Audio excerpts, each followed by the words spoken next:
అంటే వాళ్ళ మావయ్య గారు మినిస్టర్ చేశాడు, ఆల్రెడీ ఎమ్మెల్సీ. ఇప్పుడు కంటూరు కమ్మర గారు చైర్పర్సన్ చేశారు, ఎమ్మెల్యే చేశారు. వాళ్ళ కూతురు మురుగురు హనుమంతరావు గారి కోడలు గెలిచే అవకాశం ఉంది. ఎంత మెజారిటీ గెలవచ్చు? 10-15 వేలతో మేటీతో గెలుస్తారు. 10-15 వేల మెజారిటీ. జగన్మోహన్ రెడ్డి ప్రభుత్వంలో అందరూ హ్యాపీగా ఉన్నారంట. హ్యాపీగా ఉన్నారనే కదా తిరిగేది, మేము కూడా కష్టపడి. చంద్రబాబు హయాంలో ఇంతకుముందు ఏముందన్న, చంద్రబాబు హయాంలో ఏముంది? ఏం లేదు. అన్ని పథకాలు బాగానే వచ్చినాయని చెప్తారే మరి. ఇస్తున్నాడు, ఈ పథకాలు బాగానే ఇస్తున్నాడు జగన్. మళ్ళీ ఇదే బాగుంటుంది.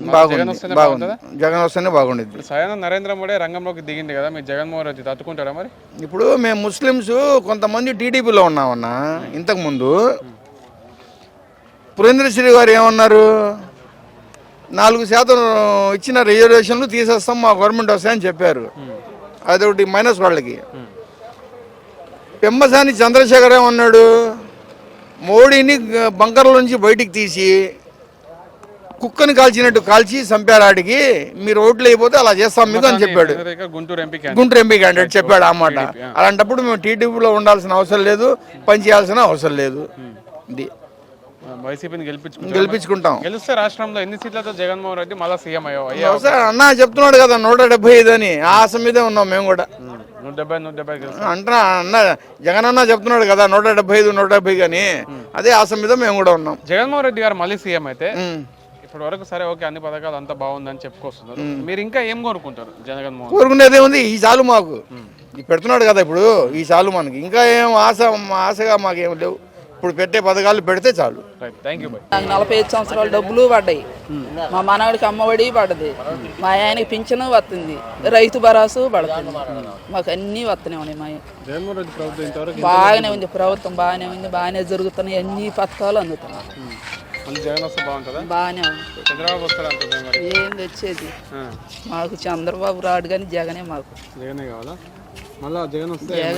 జగన్ మొత్తం మాకు జగన్. ఎన్ని ఓట్లు ఉన్నాయి మీ ఇంట్లో?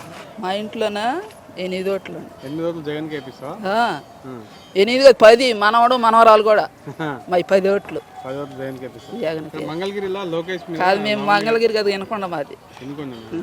అక్కడనే ఓటేస్తావా? అక్కడ వైసీపీకి వేస్తావా? వైసీపీ మాకు అదే. ఆయన ఇల్లు కూడా ఇచ్చిండు మాకు. రాజశేఖర్ ఇల్లు ఇచ్చిండు, ఇల్లు కట్టించిండు. మా కాలనీ కూడా అదే. దాని వాల్యూ ఒక 6-7 లక్షలు ఉంటుంది, ఇల్లు వాల్యూ. మరి అది ఫ్రీ ఇచ్చింది కదా, ఇంతకుముందే ప్రభుత్వం అని ఇచ్చిర్రా? మాకు ఈ ప్రభుత్వం ఆయన రాజశేఖర్ వచ్చినాకనే మాకు ఇల్లు ఇచ్చింది ఆయనే, కట్టించింది ఆయనే. అమ్మఒడి ఎన్ని సంవత్సరాలు వాళ్ళు పడింది? 3 సంవత్సరాలు అట్టుకుంది. 4వ సంవత్సరం పడలే అట్టుకుంది. నాకు 45 సంవత్సరాల డబ్బులు 3 సంవత్సరాలు 18,000 సుమారుగా 1,00,000. మా ఆయనకి పింఛన 3,000.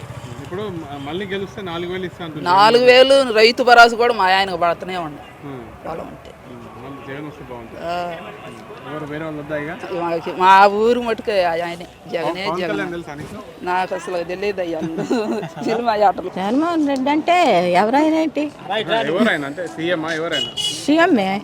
సీఎంఏ రావాలి మాకు. అన్నీ వస్తున్నాయి. ఏమి వస్తున్నాయి? డోక్రాలో ఇస్తున్నాడు మాకు. ఎంత వస్తుంది డోక్రాలో? మాకు లోన్లు అవి వస్తాయి, 2 లక్షలు. పిల్లలకి స్కూల్ ఫీజులు అవి వస్తాయి. అంతా బాగుందా? అంతా బాగానే. చంద్రబాబు సీఎం అయితే బాగుంటుందా, పవన్ కళ్యాణ్ సీఎం అయితే బాగుంటుందా, జగన్మోహన్ రెడ్డి అయితే బాగుంటుందా? మాకు జగన్మోహన్ రెడ్డే కావాలి. జగన్మోహన్ రెడ్డి కావాలి. ఎందుకు? మాకు కావాలంటున్నాగా నేను. మాకు ఇల్లు కావాలి. మాకు ఇల్లు ఇస్తేనే ఎవరికైనా ఓటేసేది. చంద్రబాబు ఇల్లు ఇస్తాడని నమ్మకం ఏంటి? జగన్మోహన్ రెడ్డి ఇస్తాడని నమ్మకం ఏంటి? ఇచ్చాడు. ఇచ్చి మళ్ళీ వాళ్ళు తీసేసుకున్నారు స్థలాలు. వాళ్ళు తీసేసుకున్నారు. మాకు స్థలాలు కావాలి. అది మాకు నమ్మకం ఉంది, గ్యారెంటీ నమ్మకం. ఎన్ని ఓట్లు ఉన్నాయి మీ ఇంట్లో? మా ఇంట్లోనా 10 ఓట్లు ఉండే. అది జగన్మోహన్ రెడ్డి తెలియపోవటం ఏంటండి? నెంబర్ 1గా ఉంది, ప్రభుత్వం కూడా నెంబర్ 1గా ఉంది. ఇంకా మేము ఆశించాల్సింది కూడా ఏం లేదు. అన్ని పథకాలు వచ్చేస్తున్నాయి మాకు, అన్నీ వచ్చేస్తున్నాయండి. ఫీజు రియంబర్స్మెంట్ వచ్చింది, చేయూత వచ్చింది, అన్నీ వచ్చింది. జగన్మోహన్ రెడ్డి ప్రభుత్వంలో ఇప్పటి వరకు మీరు లబ్ధి పొందిన అమౌంట్ ఎంత? సుమారు ఎంత లబ్ధి పొందింది? మా ఒక 70,000 అట్లా చేయూత 18,500 70. ఇంకా ఇంకా రుణమాఫీ, డ్వాక్రా రుణమాఫీలు వచ్చినాయి. సుమారు 2 లక్షల దాకా లబ్ధి పొందింటారా? ఆ, ఏ ప్రభుత్వమైన గతంలో చేసిందా ఇంత అభివృద్ధి? ఏమంటే వైఎస్ఆర్ వచ్చిన తర్వాత మాకు 4% రిజర్వేషన్ ఇచ్చాడు. మా అమ్మాయికి ఎంబీబీఎస్ సీట్ వచ్చింది, ఫ్రీ సీటు. తర్వాత పీజీ కూడా ఫ్రీ సీటే. మాకు రూపాయి ఖర్చు లేదు. మాకు 3 కోట్లు మిగిలినట్టు లెక్క. అందుకని మా ఇంటికి దయ్యం ఆయనే. అంత మంచి చేస్తుంది. అంత మంచి, అంత అభిమానం కూడా. చంద్రబాబు కూడా చేసిందని చెప్తుండే మరి. ఏం చేశాడు చంద్రబాబు? కమ్మోళ్ళకి వాళ్ళ సామాజిక వర్గానికి దోచిపెట్టి ఆ భూములన్నీ వాళ్ళ రేట్లు పెంచి వాళ్ళ ఆ భూములు ఉన్నోళ్ళే ఆయన కోసం చూస్తున్నారు సేమ్ ఎప్పుడు అవుతాడని. వేరేది ఏం లేదు. పేద ప్రజలు చూసేది ఒక జగన్మోహన్ రెడ్డి గారే, ఆయనే చూస్తాడు. ఇప్పుడు ఈ మంగళగిరి ఏదైతే ప్రాంతం ఉందో ఈ ప్రాంతంలో లోకేష్ మీద లవణ్య గారు అని పోటీ చేస్తారు వైసీపీ నుంచి, తెలుసా మీకు? వాళ్ళ అమ్మగారు కాండ్రగమ్మ గారు ఎమ్మెల్యేకి ఫోన్ చేశారు, వాళ్ళ మామగారు ఎమ్మెల్యేకి ఫోన్ చేశారు, మినిస్టర్కి చేశారు. వాళ్ళ కోడలే కదా మన లోకల్. గెలిచే అవకాశం ఉందా మరి ఆమె? 100% గెలిచే అవకాశం ఉంది. లోకేష్ వీళ్ళు ఎన్ని డబ్బులు ఎన్ని కుయుక్తులు వేసినా గెలిచేది చివరికి ఆమె. 100 కోట్లు ఖర్చు పెడతారు మరి. కొన్ని డబ్బులు తీసుకోమని చెబుతున్నాం మేము కూడా. వాటర్లు తీసుకొని ఇవన్నీ దోచుకున్న డబ్బులే కదా, పంచితే తీసుకోండి, ఓట్లు మాకేయండి అంటాం. జగన్ రెడ్డి గారు చేసిన మేళ్ళ కోసం ప్రజలకు చేసిన, పేద ప్రజలకు చేసిన మా అమ్మఒళ్ళు కానీ, విద్యా దీవెనలు కానీ, 45 సంవత్సరాల ముసలోళ్ళ చేనేత పథకాలు కానీ, స్కూళ్ళు బాగు చేయడం కానీ, స్కూల్ పిల్లలకి బ్యాగులు ట్యాబులు ఇవ్వడంలో కానీ పేద ప్రజలు అండగా నిలబడేది జగన్మోహన్ రెడ్డి గారు తప్ప చంద్రబాబు నాయుడు వల్ల కాదు. చంద్రబాబు నాయుడు జనాన్ని దోచుకునే మనిషే కానీ జనాన్ని పైకి తెచ్చే ప్రభుత్వం కాదు. జగన్మోహన్ రెడ్డి గారు పేదవాడు పైకి రావాలనే కోరిక జగన్మోహన్ రెడ్డి గారి మనసులో ఉన్నది. ఆయన గెలుపు కోసం మేము త్యాగం చేయడానికి సిద్ధంగా ఉన్నాం. మంగళగిరి ప్రాంతంలో నారా లోకేష్ పోటీ చేస్తున్నారు, మరి గెలుస్తారంటారా? నారా లోకేష్ గారు ఏ రూపంలో గెలుస్తారని, నారా లోకేష్ గారు ఇవాళ మొన్న 2 సంవత్సరాల కరోనా మూమెంట్లో అదే నారా లోకేష్ గారు లోకల్లో తిరిగి ప్రజలను ఆదుకున్న విధానం ఏ కోణంలో కూడా లేదు.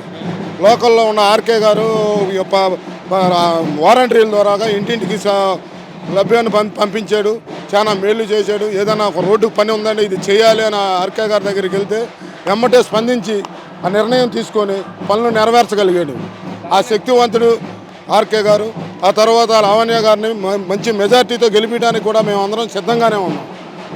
లోకేష్ గారి ప్రభుత్వం, చంద్రబాబు నాయుడు ప్రభుత్వం, పవన్ కళ్యాణ్ గారి ప్రభుత్వం పేద ప్రజలని అమ్ముకుంటానికి పార్టీలోకి వస్తున్నారే తప్ప, పార్టీని ప్రచారం చేస్తున్నారే తప్ప పేద ప్రజలకు అండగా నిలబడే శక్తి వాళ్ళకి లేదు, చేయరు కూడా.